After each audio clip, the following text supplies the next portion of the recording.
ঢাকা শহরে যে আমরা যে গেন্ডারির রস খাই, এটা আসলে কতটুকু স্বাস্থ্যসম্মত এই ভিডিওটা দেখলে আপনারা বুঝতে পারবেন।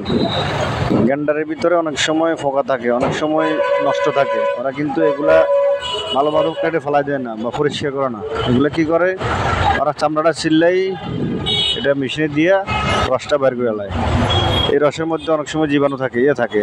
আবার এরা কি করে, রসটা ঠান্ডা হওয়ার জন্য বরফ ব্যবহার করা হয়। এই বরফটা কিন্তু মাছের বরফ, এটা কোনো ফিল্টারে পানি দিয়ে বরফ করা হয় না। এটা মাছের বরফ ওরা নিয়ে এসে সরাসরি এই মেশিনের উপরে দিয়ে দেয়, দিয়ে রসটাকে ঠান্ডা করা হয়, ঠান্ডা করা পাবলিককে খাওয়ানো হয়। তো কতটুকু স্বাস্থ্যসম্মত এটা আপনারাই দেখেন, আপনারাই বিচার করুন। খাবেন না খাবেন সেটা আপনাদেরই ব্যাপার। ভিডিওটা শেষ পর্যন্ত দেখুন।